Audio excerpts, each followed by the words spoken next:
Oh, she will.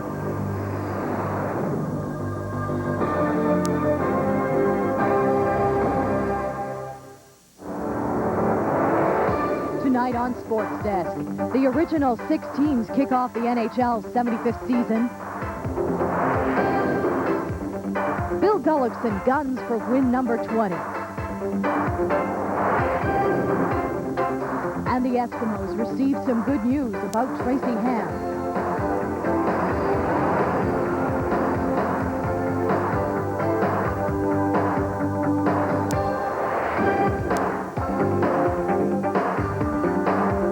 Desk is brought to you by Gillette Sensor for the best shave a man can get, and by Makita Canada Incorporated, Canada's leading manufacturer of professional power tools.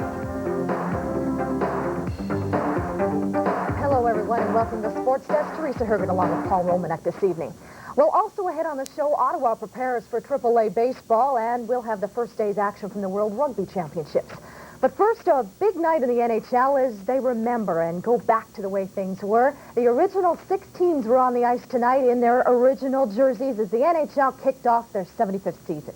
And a good season it should turn out to be. An author, a French author, I think, wrote that whoever wants to know the heart and mind of America had better learn baseball. We'll switch America to Canada and baseball to hockey, and you about have the picture on our side of the border. And one of the most grand of the many rivalries in the NHL, Montreal and Toronto, opening the season, the original Canadian rivalry, and many of great players from the past were on hand. Toronto Maple Leaf alumni, Montreal Canadian alumni. They hoisted the banner up to the rafter commemorating 75 years of NHL hockey. Play finally starts. Note the old uniforms, the Leafs in the dark blues, Montreal in the traditional red, white, and blue, and it was Montreal coming in to score, Russ Courtnall getting it. Leafs tie it up early in the second. Wendell Clark with the tip. It's 1-1. Later in the second, Clark is in front, and he tips another one home. Dave Ellett picked up the assist as he did on the first one. Still in the second period, Matthew Schneider will fire it in high. John Leclerc plays it off the glass and tucks it by Fuhr. It's 3-2 for Montreal. But before the period ends, Wendell Clark blows down the wing. Watch him spot Todd Gill. 3-3.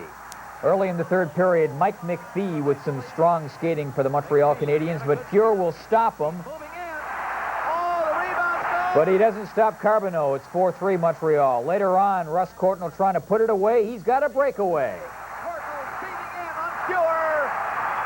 Grant Fuhr slams the door, but Montreal able to hold off the Leafs. They win it by a score of 4-3. Wendell Clark starting the season off on a strong note with a couple of goals and an assist. The Leafs will be hoping for big things from him throughout the season. All right, hockey poolies, Russ Courtnall, Sylvain Turgeon, John Leclerc, and Guy Carbonneau scoring the Montreal goals.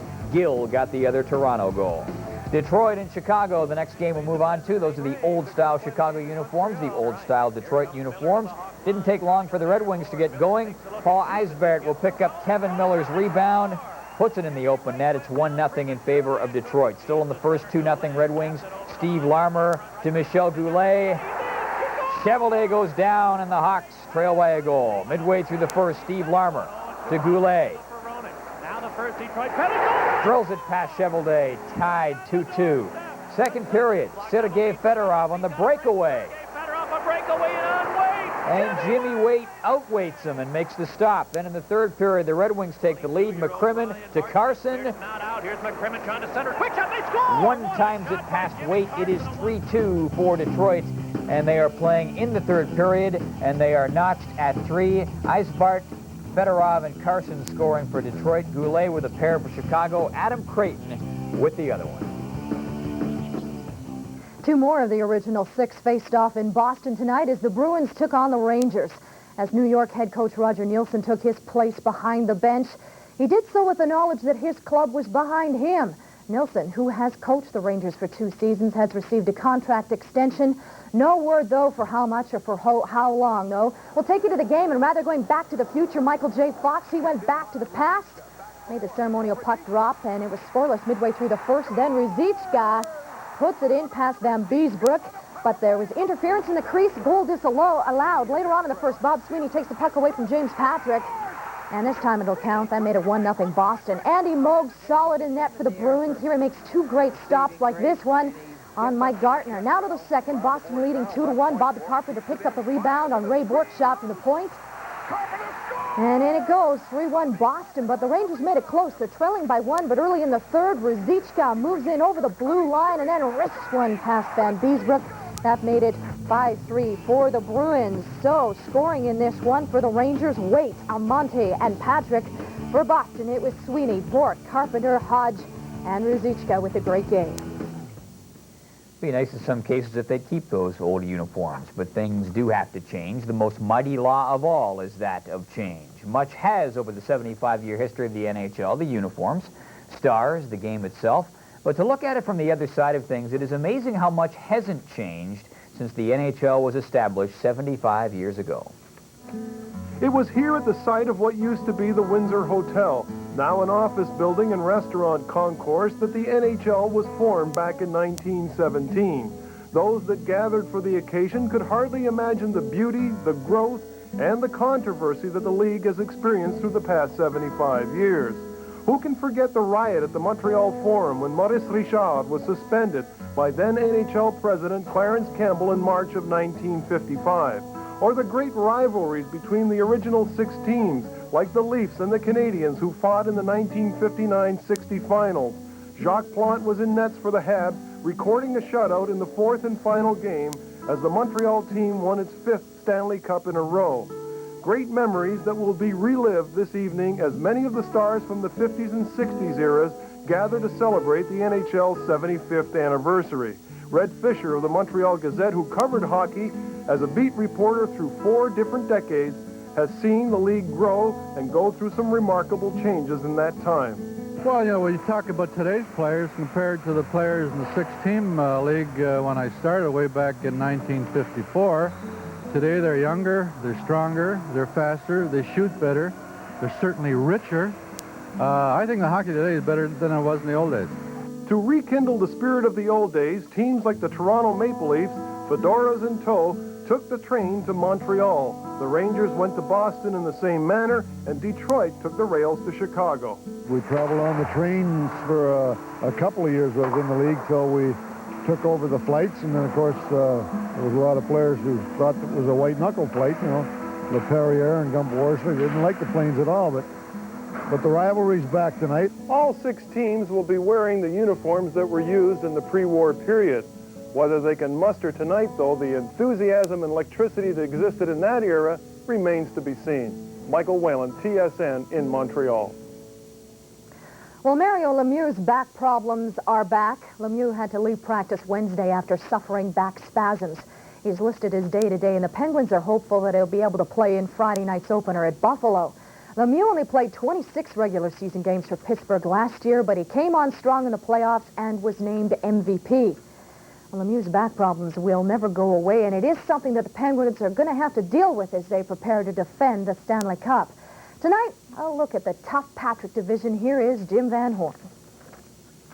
The defending Stanley Cup champion Pittsburgh Penguins will open the season with many question marks. Mario Lemieux should play opening night, but it remains to be seen how his injured back will hold up. And head coach Bob Johnson is still recovering from a brain tumor he suffered in August. Needless to say, the champions opened the season facing adversity both on and off the ice. Director of Player Development Scotty Bowman takes over as interim head coach in Johnson's absence. Free agent Randy Hillier has gone to the Islanders. Randy Gillen was lost in the expansion draft. Barry Peterson was released, and Ron Francis and Scott Young are free agents who have yet to sign. The Rangers open the season with many questions as well. Last year's leading goal scorer, Mike Gartner, is out with a knee injury. Center Mark Janssens has an injured shoulder. And Darren Turcotte is out with a broken wrist suffered in the Canada Cup exhibition round. New faces include Tim Kerr, who was acquired from San Jose. Adam Graves signed as a free agent from Edmonton. Greg Millen comes over from Chicago. And Soviet Sergei Nemchinov will begin his first season in the NHL. Gone are forwards Troy Millette, Ray Shepard, Kelly Kisio, and Brian Mullen. The Washington Capitals are one of the league's top defensive teams. With Kevin Hatcher, Rod Langway, and Al Iafrate, they have a solid defensive core. But goalie Don Beaupre, who led the league in shutouts last season, is a holdout.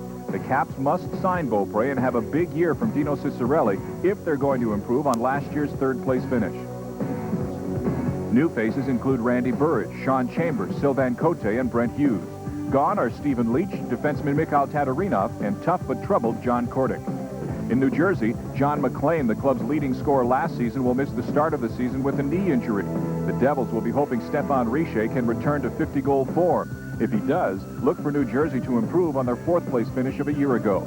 Tom Chorske came along with Richer from Montreal. Scott Stevens arrived as compensation for the Blues signing Brendan Shanahan. He could be the team leader the Devils are lacking. Dave Barr and Randy McKay arrived from Detroit. And Alain Chevrier will back up Chris Terreri if Sean Burke continues his holdout. Kirk Muller and Rolly Melanson went to Montreal on the Richer deal. Shanahan and Crowder were free agents, and Burke is still holding out. The Flyers have missed the playoffs 2 straight seasons. They are looking to second-year man Mike Ricci to have a big year after scoring 21 goals as a rookie.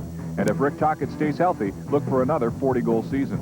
The Flyers were one of the teams busier in the offseason. The main addition is defenseman Steve Duchesne, who was acquired from Los Angeles. Gone are many regulars, including Ron Sutter, who played 8 years in Philly. And the Islanders appear to be heading for another last-place finish. Star Pat LaFontaine and management here are at odds. He could be traded very soon.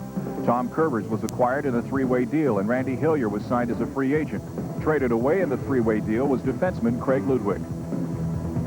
And from the business side of hockey, the NHL signing a 1-year extension of the U.S. television contract it had with Sports Channel America. The league's 3-year agreement with Sports Channel had run out, but there wasn't exactly a bidding war amongst U.S. networks to take the contract away from Sports Channel, so there it will stay, at least for 1 more year anyway. Yeah. Well, that wraps up hockey, but we've got lots of baseball to talk about when we come back. Ottawa's got